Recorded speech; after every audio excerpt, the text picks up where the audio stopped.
네, 레드캠프 오늘은 하태경 국민의힘 의원과 함께합니다. 전화로 만나보겠습니다. 나와 계시죠? 예, 안녕하세요. 네, 의원님. 어제 예, 음주운전으로 동생을 잃은 고 배승하 양의 오빠와 함께 기자회견을 여셨어요. 음주 예, 예, 살인운전 신상공개법 촉구 내용이었는데 예. 신상공개를 해야 된다라고 이런 해법을 제시한 이유가 뭘까요? 제가 이제 윤창호법 대표 발의를 해서 네네. 이 음주운전이 좀 많이 줄긴 했었어요. 근데 이제 코로나 이제 풀리고 예. 다시 음주운전이 많아지고 있어서 예. 추가적인 좀 강력한 조치가 필요하다는 인식이 있었고요.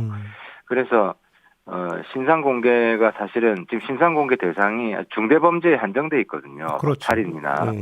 성폭력이나 그래서 음주 가해자도 이런 이제 중대범죄에 똑같은 중대범죄다라는 걸 명확히 하고 그 두 번째는 사실 음주운전은 본인의 경각심이 상당히 중요하거든요. 처벌을 아무리 높여도 그럼요. 예.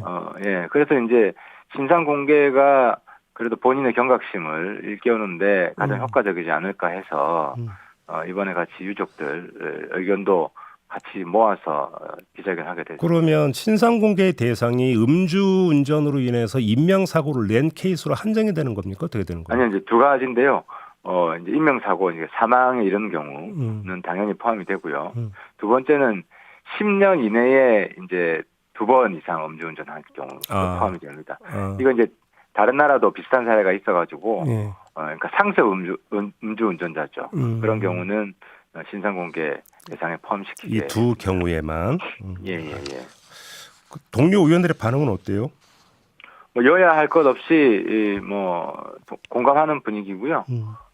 오늘 중으로 발의 될 것 같습니다. 알겠습니다. 좀 지켜보도록 하고요. 이제 당내 이제 사정이 좀 복잡한 것 같아서 이거에 대한 좀 질문 드려야 될 것 같은데 일단 뭐 그냥 이거저거 떠나서 김기현 대표가 홍준표 대구시장 상임 고문직에서 면직을 시켜버렸는데 어떻게 평가하세요?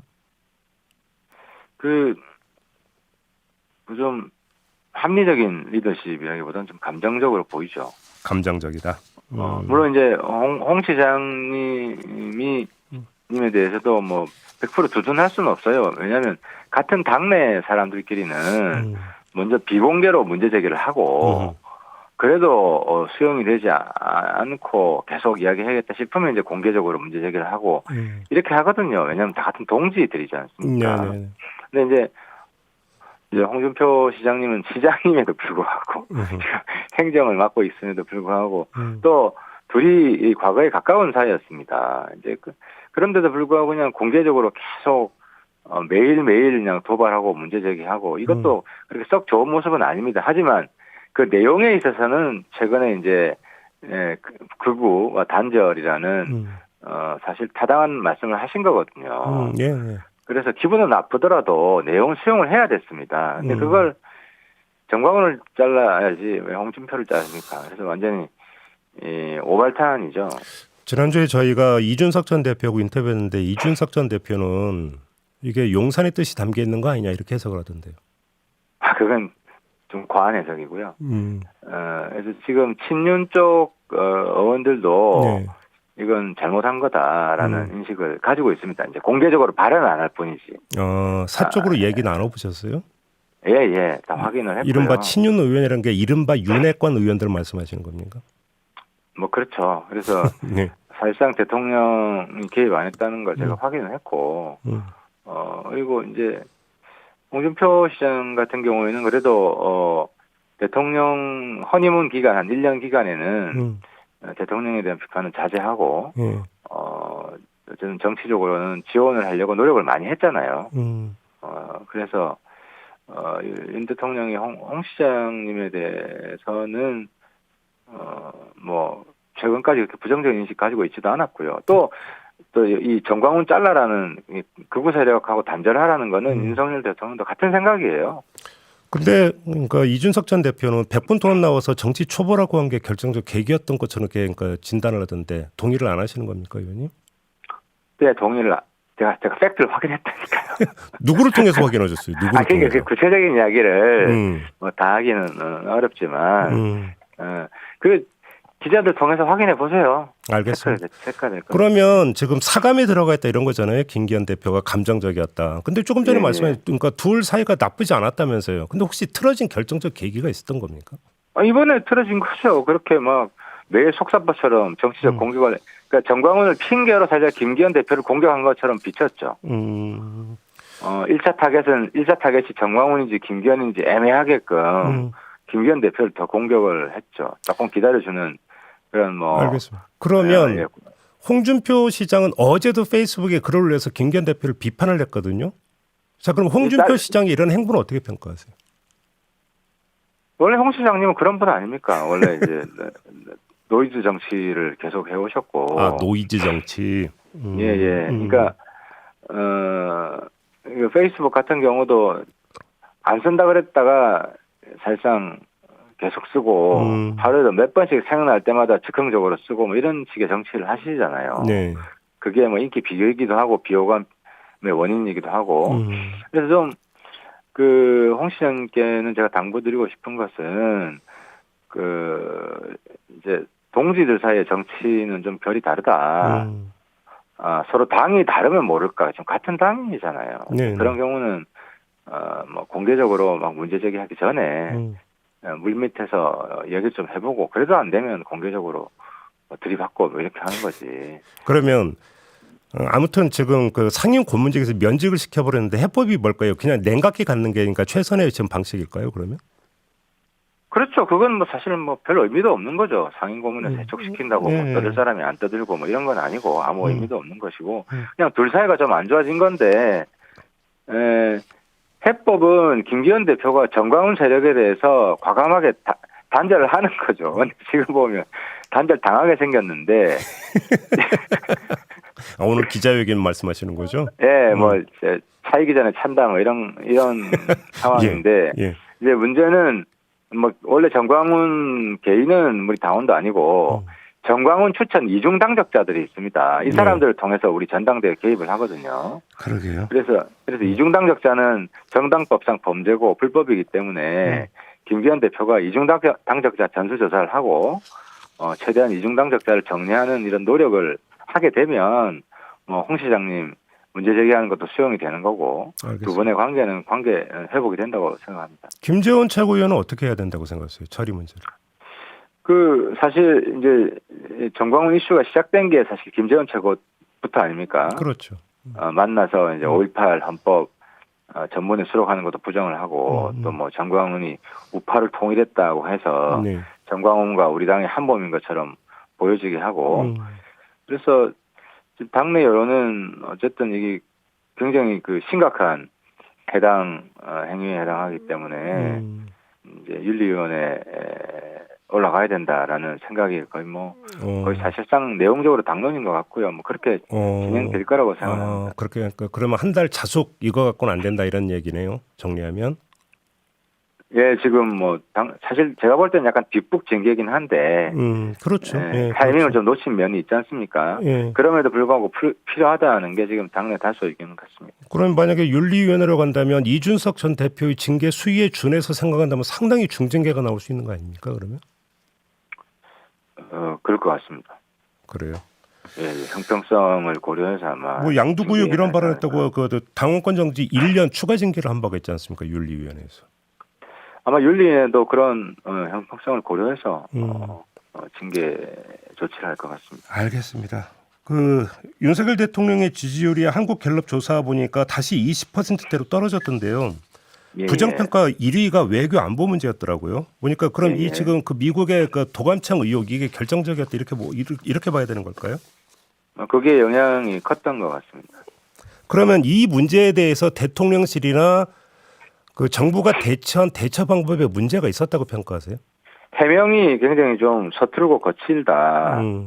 그리고 국민들이 볼 때는 앞뒤가 안 맞고. 네, 그렇죠. 예를 들어 이제 기본적인 팩트에 있어서 도청이 있었다는 건 인정을 했어야 되는데 그것도 부정을 했잖아요. 맞아요. 부정을 해놓고 나중에 이제 미국 측에서 도청이 있었다는 확인이 된 거 아닙니까? 네.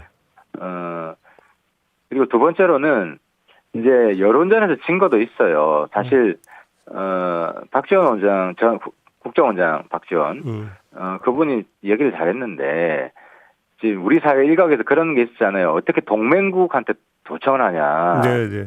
막 흥분했잖아요. 이 흥분한 일은 아니거든요. 음지에서 정보 수집하는 거는 정상적인 국가의 기본입니다. 그러니까 이거 흥분할 일이 아니고 이제 차분하게 대처할 일인데 이제 그런 여론, 동맹국인데 어떻게 도청을 하냐 이런 좀 비상식적인 어떻게 보면 우리 국정원은 가만히 있으라는 이야기입니까? 말도 안 되는 이야기죠. 그래서 흥분한 일이 아닌데 이런 잘못된 여론이 초반에 많이 지배적이었고 뭐 이런 것 때문에 부정적인 여론이 좀 많아진 것 같습니다. 그럼 정리를 해볼게요. 의원님도 도청은 있었다고 보시는 거잖아요. 자 그러면 도청은 있죠. 당연히 있죠. 우리도 하고 있고 그러면 전 세계가 다 하고 있죠. 자, 김태호 1차장은 한미 정상회담 의제에 이 문제는 안 올라갈 거라고 이제 이야기를 했는데 이게 지금 맞는 접근법입니까? 최소한 거론은 해야 되는 거 아닙니까? 접근법의 문제가 아니라 지금 해결됐다는 거죠.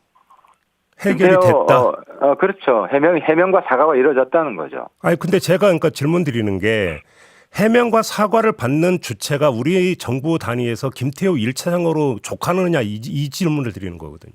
사실상 특사로 간 거 아닙니까? 대통령 특사로 간 거 아닙니까 이번에? 근데 김태호 1차장은 출국하면서 이 문제 때문에 자기 미국 가는 거 아니라고 분명히 기자들 앞에서 얘기했는데. 그러니까 이제 김태호 1차장이 대국민 소통에 문제가 있는 것은 그 점을 잘 못 풀어냈는데 정보의 세계에서 비공개로 해야 될 부분과 공개로 해야 될 부분을 이걸 잘 개선을 나눠서 국민들하고 소통을 했어야 되거든요. 그래서 이번에 공개해야 되는 부분은 도청이 있었다. 그리고 국제사회에서 도청이 음지 정보 수집은 기본이고 문제는 우리가 잘 방어해야 되는 거다. 이거는 공개적으로 이야기를 했어야 되고요. 비공개해야 되는 거는 그럼 어떤 부분이 도청이 됐고 어떤 부분은 사실이 아니고 이런 부분은 그러니까 정보의 구체적 내용에 대해서는 모든 나라가 NCND입니다. 사실을 이야기해 주지 않습니다. 그리고 거짓이 무엇인지도 이야기해 주지 않습니다. 프랑스, 이스라엘도 똑같이 대처를 했습니다. 근데 이제 이런 이게 우리 국민들이 처음 접하는 거죠. 음지 정보 세계에서 어떤 게 국민들한테 알려져도 되고 알려지면 안 되는지 이런 기준에 대해서 불명확한 인식을 가지고 있는데 그럼 대통령실에서 이거를 교통 정리를 해줘야 되는데 무조건 모르쇠로 하니까 국민들은 대통령실에 대한 불신이 높아진 거죠. 아니 그러니까 이제 김태호 차장은 자기가 기회 있을 때마다 유감 표명을 들었다라고 얘기했는데 본인은 출국하면서 이것 때문에 가는 게 아니라고 분명히 했으면 격가지로 들었다는 식으로밖에는 정리가 안 되는 거잖아요. 본인의 말 때문에 오히려 거꾸로. 그러니까 김태호 차장의 약간 소통이 서툴렀다는 말씀을 드렸고요. 알겠습니다. 그러니까 이제 처음에 갈 때는 이걸 어디까지 공개해야 될지 머릿속에 정리가 안 돼 있었던 거죠. 알겠습니다. 마지막으로 민주당으로 가보겠는데요. 2021년 전당대회 돈봉투 살포 의혹 있잖아요.